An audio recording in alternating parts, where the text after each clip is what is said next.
everybody. Arthur Bourne here, and you're listening to episode number 14 of the Bourne Country Podcast, where we take a look back at the great country music of the 90s with the artists who were there and the artists of today in which it inspired. Joining me on the show this week is Porter Howell, lead vocalist of Little Texas, and we're going to talk about the long 30-year history of Little Texas, which originally came together in 1988. We'll touch on their beginnings, some of their great 90s hits, and what the present and future holds in store for the band and more. Before we get to the interview, I first want to thank everyone for making last week's Daryl Singletary tribute episode the biggest and most listened to show in the nearly 5-month history of the Bourne Country Podcast. If you haven't heard it yet, be sure to go back and give it a listen.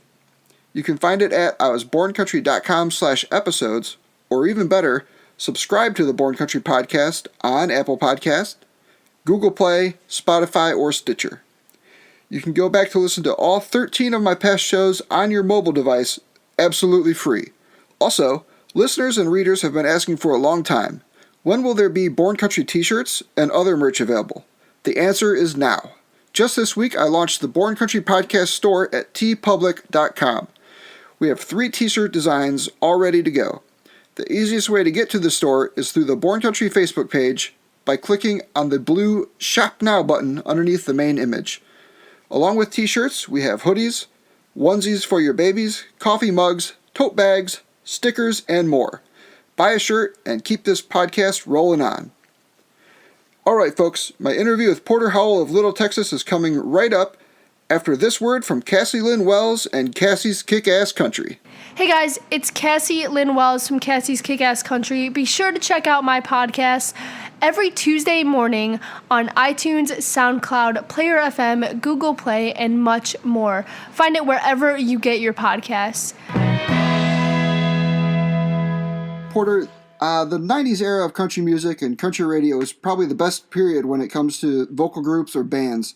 I have to imagine that Little Texas was inspired in part, at least by the likes of Exile, Alabama, and Restless Heart. We really were.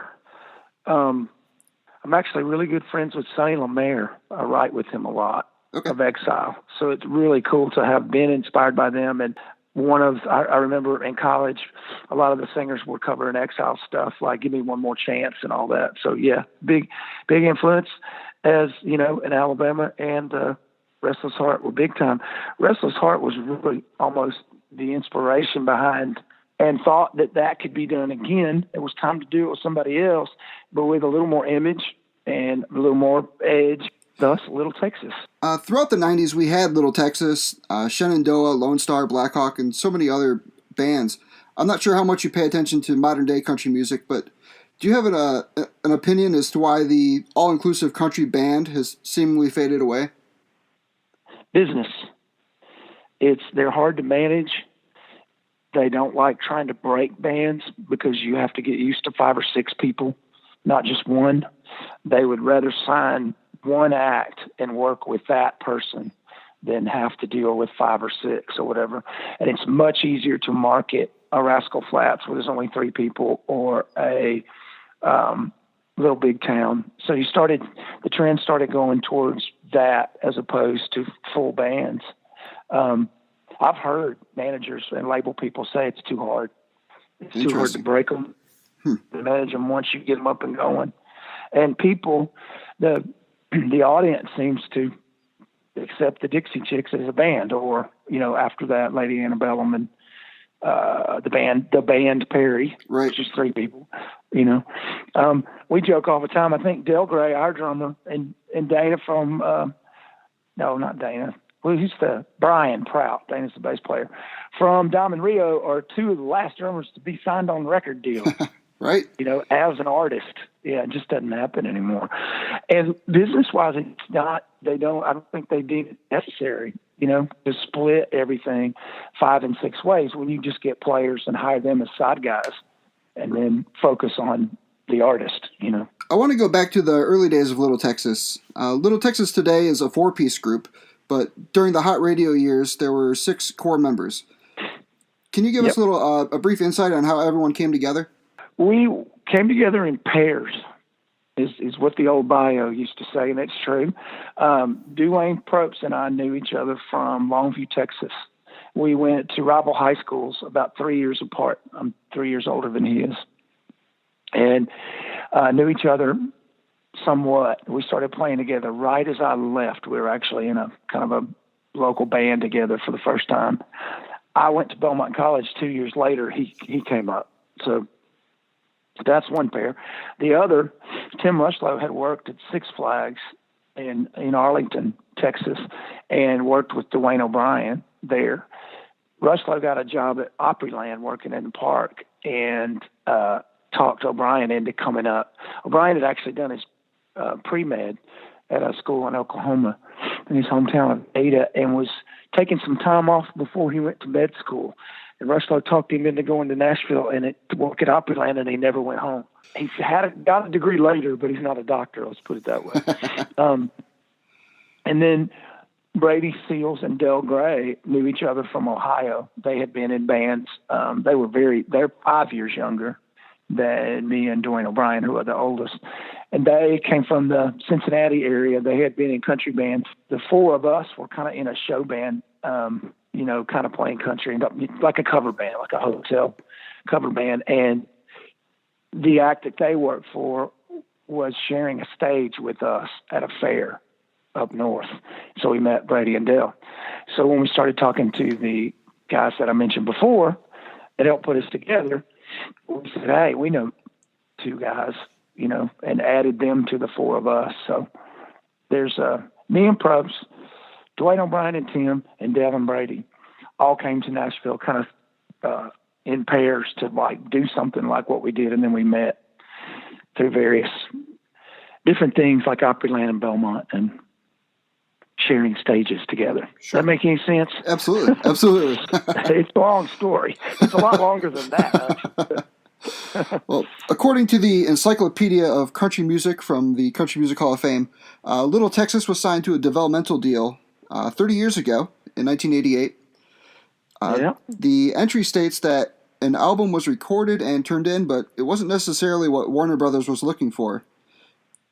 Can you look back on that and maybe tell me about what that project was and what they were expecting? It was never a whole record. What they were doing, and they still do it now, they give acts development money. So Little Texas was the six of us, and the two guys that I mentioned, Doug Grau and Christy Napoli, Christy was our manager and Doug was our A&R, and they all knew each other from Belmont College, or the two of them did, and then we knew them, if that makes any sense. So Christy went to Doug and said, hey, man, I've got these talented guys that need some polishing and just some rounding out, but I think we can make a band out of this pool of guys I know from school. Doug said, cool. We were looking for they had Southern Pacific at the time, but they were kind of fading out. So yeah, we're looking to find a band. So Doug went to his superiors, including Jim Ed Norman, who was the president of Warner Bros. At the time, said, I got this cool young thing I want to work with, give me some money. So they give you maybe $10,000 and go cut 3 or 4 songs. So we did that. We were flatly rejected. I don't get it. They had too young, too long hair. We did a showcase for them too. But Doug said, you don't get it because we're not ready. So he got 10,000 more and we cut 4 more. Still don't get it. So over the course of 2 years, we did that 3 times. The third time we cut one of the 4 that we cut was Some Guys Have All the Love. And Jim Ed finally said, yeah, okay. And we'd done Star Search too in the interim. So we had that visually to show him. We had matured a lot by playing clubs. So we started all that in 88. In 91, he being Jim Ed, agreed to release Some Guys with no album, just that one song. In fact, those 4, that's the only one on the first album that we had recorded at the time. So we had the very babyest deal you can get. And they said, they still didn't really get it. They said, we'll release this song with a video, a cheap video, low budget video, shot at a sound stage, and it was Some Guys. And the next thing they knew, they had a record that went to 6 on the R&R charts, and they went, holy, where's our record? Turned back to us. And it really worked out cool for us because, we already had a hit, and we hadn't negotiated a deal yet. So we had them over a barrel. Well, we got a pretty good first act, baby act kind of thing, because we had success. By the time we actually signed the deal, First Time for Everything was a hit too. So we had 2 top 10 hits before we actually inked a deal to finish a record. Oh. Well, and when some guys came out and was a hit, it surprised them, and they quickly got on board. Then they got it, and they became very supportive. So I never want to downplay Warner Brothers back then just because they were a little sluggish on it at first. Then they kicked in, and it was an awesome relationship. First Time for Everything, the debut album of Little Texas, hit stores in early '92. Looking at the album cover for First Time for Everything, you guys look more like a classic rock band. So I was in 2nd grade at the time. So my memory of the my memory of the period could be a little off. But did anybody else in country music look like this at the time? Not quite. Diamond Rio had some hair, and they had come out about 6 months to a year before us. I guess Alabama had kind of done some edge. Sawyer Brown had done it a little bit, but that's what we meant First Time for Everything. We literally meant, get a load of this. We're doing some things for the first time. And people now say, well, y'all are really rock. But you listen to that first album, and the music is country radio music. It's really not that edgy. There was only so much you could get away with, but we wanted to appeal to a younger crowd.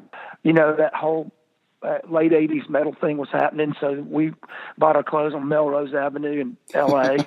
Brady had purple shoes and a purple jacket, and we enjoyed shaking it up, and we knew from the times that we had played around youth that we were onto something, because younger people were going nuts. So we had a lot of fun with the image, definitely, and it was fun to be in a band. Part of that because we could just be at a mall and people thought we were famous just by the way we looked and who are you guys? Sure. Right off. So it really helped break us, It was a lot of fun to do, shake it up a little bit. You did mention that it was one of the original songs that you recorded. Can you tell me a little bit more about the idea behind releasing Some Guys Have All the Love as the first single? I feel like a band with your look would come out swinging with a more up-tempo country rock song. Boy, I wanted to. Personally, and I was a co-writer on Some Guys, I'm like, I'm glad they're finally going to release something, but this isn't it, man. This is more Restless Heart than we're ever going to be again with the piano and all that stuff, Yeah. We just could not find the song. And so, after 3 times of cutting 4 songs and being rejected, when they said, we want this one, we were like, whatever, great. But it was a little weird to us, and you have to consider the time too. Late 80s, early 90s radio wasn't quite ready for as rocking as we could be, really. So we had to compromise some and just find a hit. But I personally really wanted something heavier, and more what we would do later. 26 years removed from the release of the debut album. Looking back, is there anything that you'd change as far as individual songs, or maybe even a song that you wish could have been a single? Let me think about that one. Not individual songs, because I think that album is so cool because it was literally the songs we had been playing in clubs that we were writing during those days. There's not, if you ask me that question about some of the later albums, and I can tell you, yeah, I wish this is a hit. I wish it was released. But that one, we went really deep. Simply because we were touring so hard. We were having radio success, so why not? And they kept putting out singles. Yeah. So we went 5 deep on that record. So I don't think we left anything on that record. We wish that we hadn't released What Were You Thinking? It didn't work, and it just wasn't a hit. But I still went to like mid-teens on R&R. But no, not that I can think of. We used to love One More Night and Cry On. We used to open with Cry On. God, I hadn't thought about that record in years. And we did that. It shouldn't have been a single, but we did Down in the Valley live, even when we got back together, that bluegrass.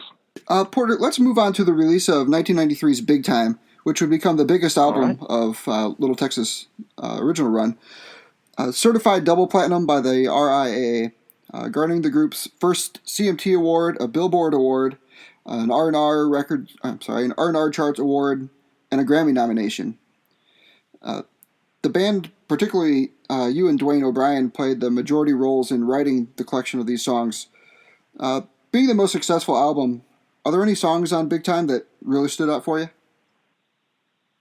Well, what might have been, we actually wrote before First Time for Everything was finished. We had just released You Forever and Me, and then Rather Miss You. So we had 2 ballads with like one in between that. So when we weren't a ballad band, and we turned the record in, and it had God Bless Texas, and what might have been on it that we were pretty sure were going to be singles. They didn't like God Bless Texas because they thought it was too regional and it was a little too edgy. They didn't want to lead with that. So they wanted to lead with what they thought was a surefire hit, was what might have been. And we all went, that song is a smash. We've been playing it for a year and a half already. We knew it was going to be a hit. But we're like, why would you put it back to back with a bunch of ballads? We're going to be a ballad band. The only chance that we have of this song not being a hit is releasing it first. Like, it's too good. Like, it might be a little sluggish at first. We'll do a great video. It's your single. We work, George Briner is still in the business. He works for Scott Barchetta at Machine, still a radio promoter. He was the one that was out with us at the time and said, look, we've talked about it. It's unanimous. We think it's a no-brainer. We're releasing what might have been first. Okay. And it was a little sluggish. And radio people said, another ballad? And they said, listen to it. And then however many weeks later, it was a number 1 on R&R, and it did it. We'd released 5 singles. They were all top 20. The album was certified gold right as we released Big Time. But we didn't feel, there was so much success going on then. Every act was going platinum. We were being asked to be a baby act on tours, but we weren't where we wanted to be yet. And that record did it. And that song did it. That was the, wow, okay, here we go. We're getting asked to be on a Hank Jr. tour and a Travis Tritt tour, and really took us to the next level. And then a 1-2 punch to release God Bless Texas next, which they still weren't sure about, and had people in the camp saying, it's not going to work. There's places that won't play that because of the Texas factor. Our team just said, if it works, if we get a good video out there and it works, just some, we'll sell a bunch of records, because we need to connect this band with Texas and the name and the thing. Well, it was a number 1, a 1-2.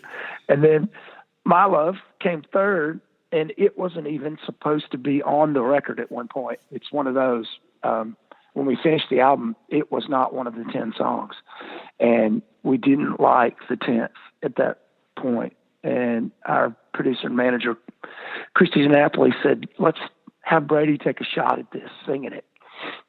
It came out after that and was a 2-week number 1, and established Brady as a co-lead singer, and was just huge. At that point, we were headed for opening and co-headlining with McGraw. And, those 3 songs, I think, selling like 60 or 70,000 records right before Christmas that year, after those 3 songs had come out. So it really was about the singles. There was some depth on there. There were other songs that we thought would be singles at one point that weren't even the path. I think those were the oddballs and the chance takers that we released, and it worked. Yeah, I'll say. You did mention the fear of God Bless Texas being seen as a regional thing. Was there any pushback on the Little Texas name in the same vein? There was a little bit. There was. I remember at Warner, some people thought it was the coolest thing they had ever heard. There was a band that didn't quite break called Billy Hill, and it was ringers. They were all monster. Like Bob DePiro was in the band, and John Scott Sherrill, all big songwriters. Like they wrote Church on Cumberland Road and all that stuff, for Shenandoah. Yeah. They heard the name, and they're like, to us, they were like mentors and really looked and all cool. dudes, you know. There were 5 of them. And we looked up to every one of them, and they said, that's the coolest thing we've ever heard. They got it, you know. And then other people like, why it's too regional, didn't get the whole Little Texas, you know. To us, it meant kind of taking Texas wherever you went, you know, like a little Italy but to this day we hear, isn't Texas supposed to be big? And it means that album cover, a Big Time, with the country meets the city, was what we thought we were about. We had more of a cosmopolitan, you know, hipper rock and roll look, the country sound, and we were bringing the country to the city, bringing Texas everywhere. Take a little bit of Texas wherever you go, you know, kind of thing. But, you know, nationally it really didn't, though. There was some stuff second guessing, but once we got it out there and we had a couple of hits, and not at all, I think it really helped. There's one song in particular that I want to ask you about from Big Time. I'm from just outside the Cleveland, Ohio area, and for those listening in other parts of the world, there's a classic rock artist named Michael Stanley, and he had what I understand was a pretty original hit with the song My Town that he wrote about Cleveland. Were you personally familiar with the song at the time, or was this a suggestion from Brady or Dell, who were originally from Ohio? I'm from Longview, Texas. I had no clue of that song or Michael Stanley. He had one big hit, right? I think I had heard that. Big. There was one, I dated a majorette in high school that danced to what song I'm thinking of, so I'd heard of him. That was it. You know, they had a school routine to it or something. Actually, Brady and Dale knew of him and knew the song, but it really came from the guy I've been talking about, Christy Napoli, is from Akron. And then Doug Grau, the Warner Brothers connection, our A&R at Warner Brothers, is from Middletown. They were a little older than Brady and Dale, and they knew the song, and it was their idea to cut it. And I was all for it. We needed something like that, kind of an anthem, you know, stadium anthem kind of thing. And we did that live for a long time in front of Travis and Tricia on that tour. So, no, I had no clue. I liked it once we did it. I liked playing it. But that was the Cleveland, the Akron guy. The 1994 album Kick a Little, that's prime Little Texas for me. Before we get into the album, though, I want to ask you about your involvement in the Eagles tribute album, Common Thread. It's commonly claimed that this record played quite a role in reuniting the original Eagles lineup. What did taking part in this record mean to you, and how did Little Texas come to record Peaceful, Easy Feeling? That's a great question, and we rarely get to talk about that because it was huge for us. We were so busy. We were right in the middle of the big time success, I think, and just touring like crazy. I mean, if you read our bio, we were out like 250 dates a year, which means you're out most of the year. That shows, yeah. You know. We had a break, and Christy and Doug called us and said, man, you've got a chance to be on this Common Thread thing. Don Henley's putting it together. He's doing it through Giant, which is a Warner thing. We want our acts on it. You're like the least success. We were the baby act on that thing. We were the least heard of that got asked to do it. We need you to not go on vacation. We need you to not take these 3 days, you know, that you've been desperately waiting for, and cut this thing. And Brady's like, man, I am going. I'm in Ohio. I've got this and this and this. I can't come back. Actually, we had cut real quick. We had cut Already Gone, and our version wasn't great. It wasn't really what we'd hoped it would be, but it was going to be on there anyway. But come to find out, that had got some wires crossed, and Tanya Tucker had cut it already. So we got bumped off of Already Gone. Fine. That's when they called us back. And we said, well, we already did this. Probst and Brady didn't come. We used, if you remember, the Great Plains. Yeah. Denny Bixby was his name. We used their bass player. And Brady didn't play keys. I think Rushlow might have, you know. And we really wanted O'Brien to sing something. So we chose Peaceful, Easy Feeling. We thought he matched that Glenn Frey thing really well and the smoothness of that record. So chose O'Brien to sing, and really did it with half the band pretty quick. And I think we got really lucky because we started having a lot of success, and that was a really easy song to play on radio. So it was one of the 3 or 4 most played from that record. And I think we benefited the most from it too, because Alan Jackson was already a huge star. So it sells 4 million records and becomes the CMA album of the year. This newer band called Little Texas got the most bang for our buck for that, I think, Plus, we got to be on Ralph Emery, Nashville Now, with Don Henley. So that was really cool. Very cool. So that whole thing was quite an honor. That plaque is still on my wall in my studio. It's a great thing to be a part of. Isn't it wild that 25 years later, Vince Gill, who was on the record with you, is now playing as part of the Eagles? I'm so proud of him. You talk about an act that's frustrating that doesn't get played on radio anymore. He releases albums and they don't care. It's like he's so much bigger than that. To me, he's one of the ones that should stay. Absolutely. So it moves on. They don't care. And he's in the Eagles. I think that's such a take this. Yeah, absolutely. It's where he belongs. He's earned it through all that he's done. And I love it. So back to Kick a Little. You wrote the title song with Brady and Dwayne. This song is so much fun, and in my opinion, could easily swap spots with "God Bless Texas" as your live show closer. I call it I call them the big three. It's kind of the big four. It's all these years later, and playing it 70 times a year. It's God Bless is easily the biggest. What Might Have Been's next. Kick a Little's next, and My Love's probably next. In literally, not just in my opinion, but having written the songs and see the statements, in that order, those songs got the most airplay and the most attention and the most staying power. It's hard to have an up-tempo hit then.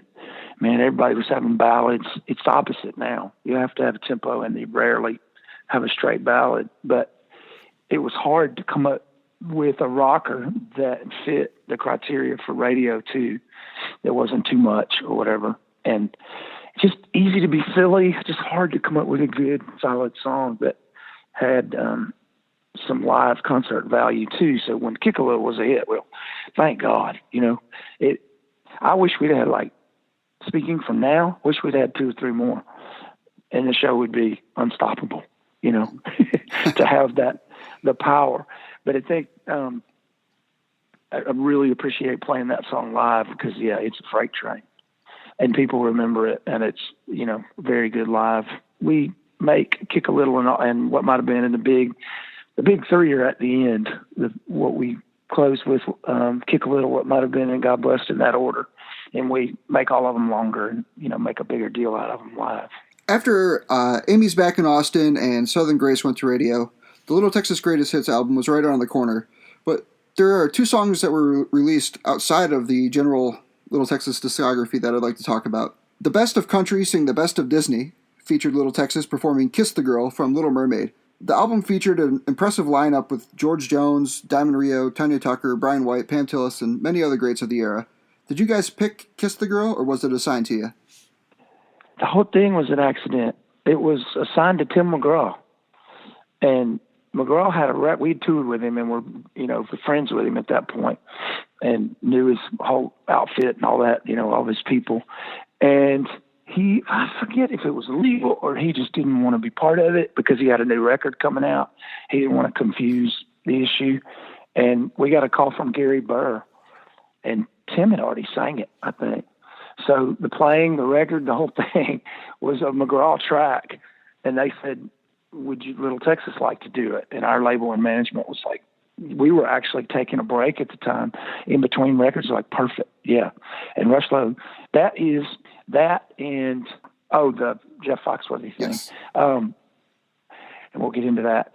But I had nothing. Those are the only 2 Little Texas records that I did not do anything. I didn't sing, play, write, which I did all of that, on everything else. But we were tickled to do that. And it just so happened that song sounded like the hit. They wanted to release it, but we were in the middle of making a record and we didn't want to confuse the issue. So we told them no as a single, and it got played a whole lot anyway. So, and we did that live for a while too. It was a lot of fun. We got a gift from McGraw on that one. We mentioned you also recorded the song with Jeff Foxworthy called Party All Night, which is a blast. But Jeff's part were mostly pre-recorded, as far as I can tell. So you just said that you didn't have a whole lot to do with it in the studio. Was he involved with you guys in this song? He was a label mate, and we shared a co-producer. So Doug Grau, who I've been talking about this whole interview, was our A&R guy at Warner Brothers and a co-producer. So he got us involved with that. He produced that record with somebody else, like Scott Rouse, I believe, that wrote it. Yes, yep. And essentially we were brought in to be the face of the music, because it was a Warner Brothers co-venture, and to do the video and everything. But the writing and the track and all that was done by Scott and Doug before we were involved. And then we were rehearsing for a big tour. I think it was the second leg of the McGraw tour in a big rehearsal hall. And they brought in a few cameras and shot our part before we started rehearsal, and just cut it in with Jeff. So we didn't have a whole lot to do with the creation, but glad to be part of it and part of the imaging of it. And he was a label mate, and we actually got to be pretty good friends with him through the process. Jeff did his comedy and left the music part to Doug. That was Doug saying, it's like God Bless Texas anyway. Little Texas is our band. Let's get them to do the visual and Tim to sing the record. Got it. And be part of it. So yeah, we just did our thing, and that was it. I have written, if you look at my writing credits, I've got like 10 things with Jeff Foxworthy that I never even sat down with Jeff. I wrote the music for something that he had already. And I did more than that with Bill Engvall. I wrote his Christmas record and several singles and stuff for Bill. Same thing. I would get up, like Bill would send Doug a napkin. Doug would send that to me. Then I would put it to music, and we go back and forth that way, Over the course of the first Little Texas run, which other acts were you out with on the road? You've mentioned Tim McGraw and a few others. We look back and can put that into 4 tours. We worked with a ton of people, but as far as extended tours, we were on a Keebler-sponsored tour with Clint Black in 92. And we had some publishing interests with Clint, but his publishing company owned part of our publishing. So that's how we got that. And we went from playing bars, trying to support those early records, to being on a major tour. And we were the baby act. We only had 20 minutes. And then it was Billy Dean, Aaron Tippin, and Clint Black. And it was a blast. And it was our intro to, wow, arenas and sheds and a big tour and how it worked and all that. It was great. We got to do that way before our time, we thought, And then the next one, we were having more success, is the one I've mentioned several times. It was a Bud Light tour with Travis and Trisha Yearwood. Travis was also a label mate, so that was part of how we got included on that. But some of it was Bud Light just wanted the youth. They picked us because they wanted to appeal to a younger crowd and thought we would be a good arena thing for that tour. That's the longest package tour we ever did. It was like 120 dates from January to January from 93. In 94, we did a pretty extensive summer tour for Crown Royal, and that was kind of a revolving door of different acts. It was us, we co-headlined those with Confederate Railroad, Tracy Byrd, Tracy Lawrence, Shenandoah, and us. And Chris LeDoux was on a bunch of those dates.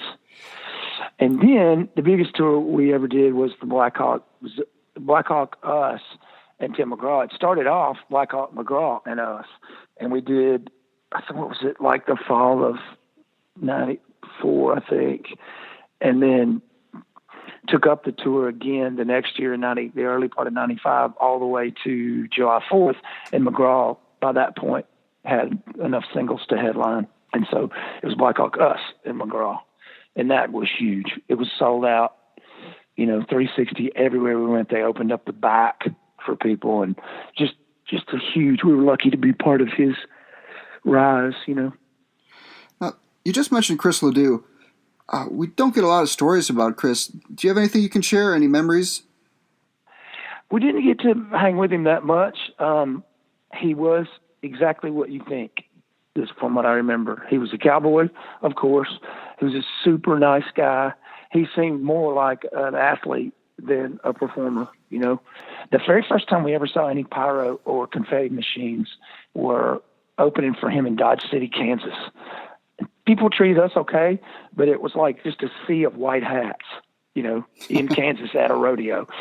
And I remember sitting on our bus, and about 4 of us about jumped through the ceiling because we didn't know these confetti cannons were going off, Bam.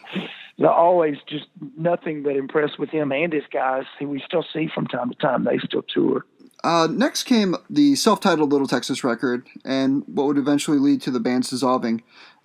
Brady had already left the band a year or two prior, and with the 5 original members still involved, was this an all-around mutual split, or what were the feelings in '97? When we split, it was actually camps in a way. I'll go into it that far. There were like 3 on one side and 3 on the other, and we just had come to, looking back, I think anybody would tell you that we worked our butts off to get there, and then we worked our butts off once it happened, and everybody was just frazzled. Just personality conflicts, but mostly business conflicts about how to go forward.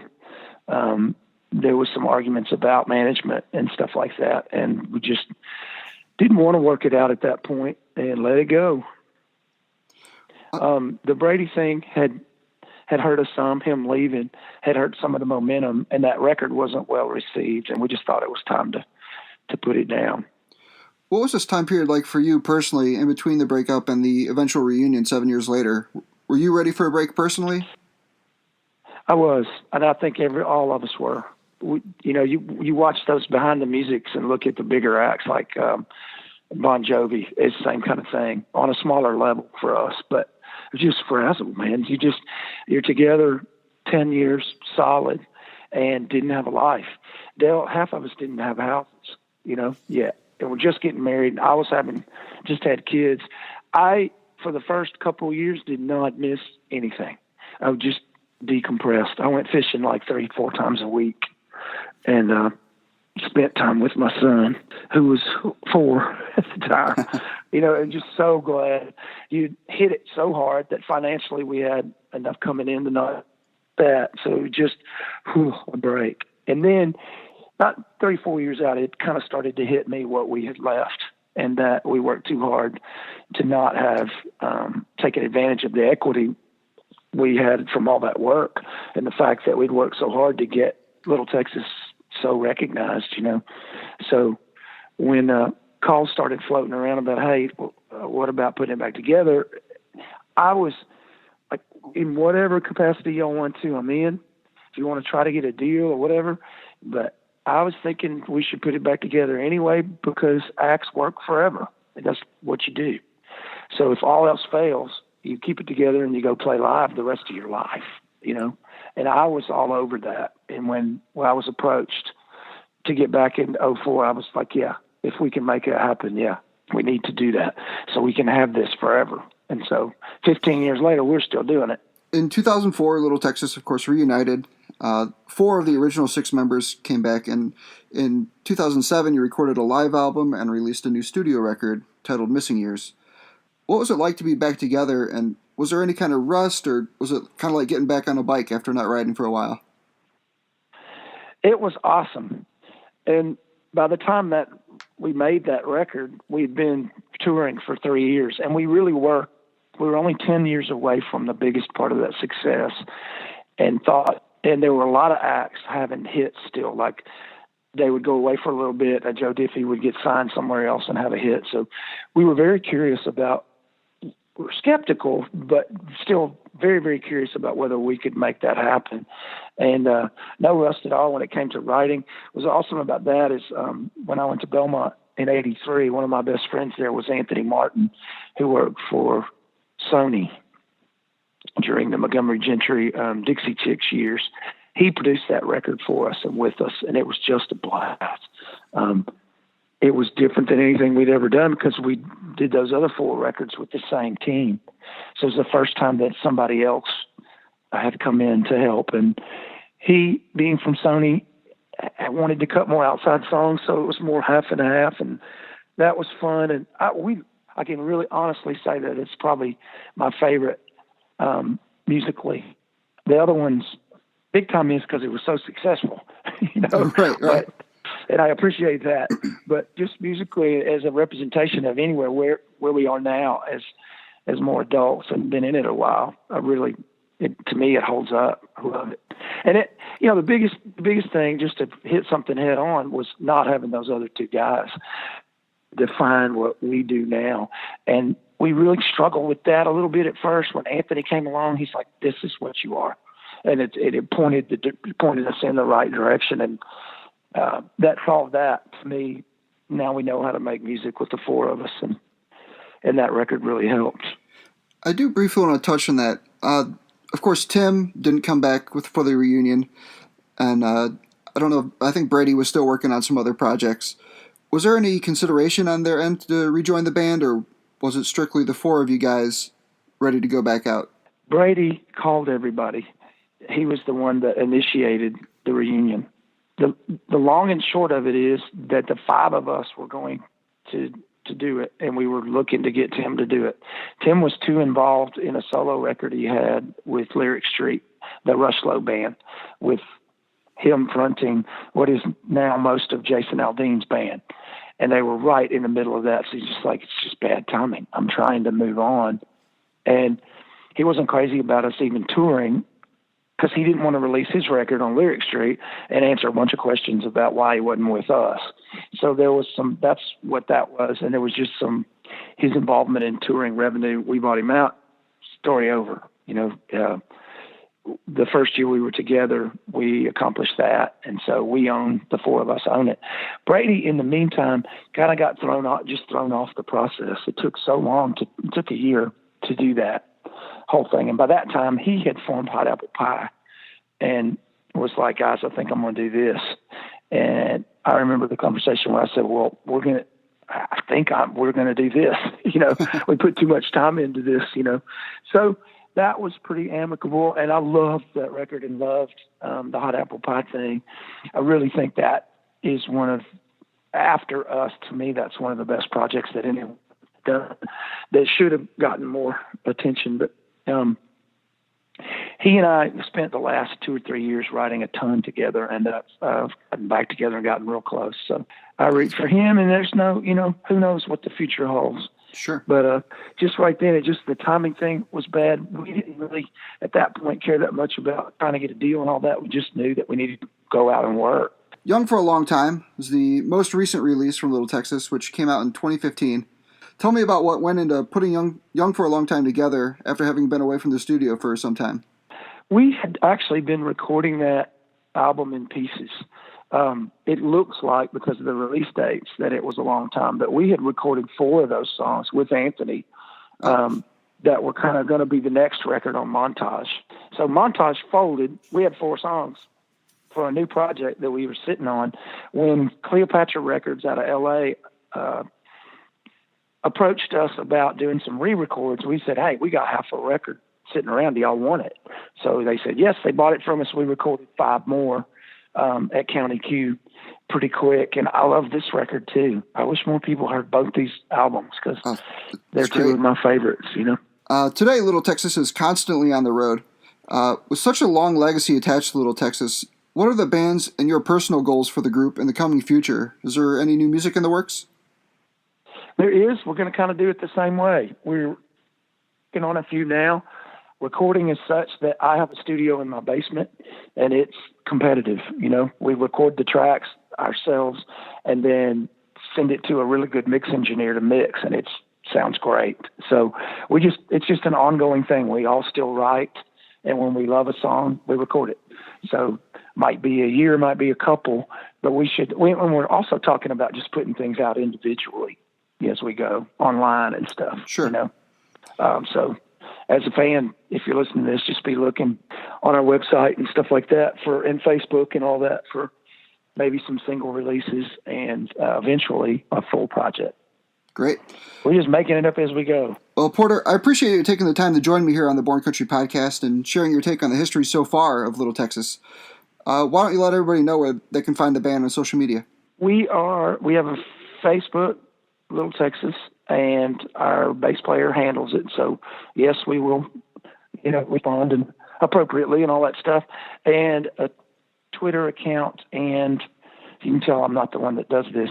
And an Instagram. So look for us anywhere on that. Just, I believe they're all at Little Texas Band. We'll help you find those. Okay. There you go. Anyway, all those links will be available at iwasborncountry.com/show14 in the show notes. Make sure to follow Porter and the guys on Facebook, Twitter, and Instagram. Check out Little Texas Online for tour dates and catch you guys out on the road. Is there anything else that you'd like to plug or touch on before we wrap up? That's it. I took too much of your time babbling about all this anyway. I definitely appreciate it. Good, man. You covered this is your life, Little Texas. We've done it. Well, I appreciate it, and I know all of our listeners and everybody else will appreciate it too. We're having a blast still. 15th year back this year. So. Cool, very cool. All right, thanks a lot, Porter. Thank you. All right, take care. All right, you too. Can you believe it's been 30 years since Little Texas originally formed? So many great hits over the years, and hopefully a lot more yet to come. Thanks to Porter for joining me on the show this week. Be sure to follow at Little Texas Band on Facebook, Twitter, and Instagram, and visit littletexasonline.com for tour dates. And all of these links will be included in the show notes for this episode at iwasborncountry.com/show14. Next week will be the second episode of the Born Country Mailbag, where I answer any questions you have about country music, myself, or anything in general. Submit your questions via email to mailbag@iwasborncountry.com. Make sure to check out the new Born Country Podcast t-shirt store at tpublic.com. Subscribe to the show on Apple Podcasts, Spotify, Google Play, and Stitcher. All those links will be there at iwasborncountry.com. Finally, I'd really love to build up the Born Country Instagram following. To follow, head over to instagram.com/borncountrypodcast. Click the follow button and join in on the fun. Thank you to everyone for listening. Make sure you share this and every other episode of the podcast. My name is Arthur Bourne, and I was Born Country. See you next week. Take care.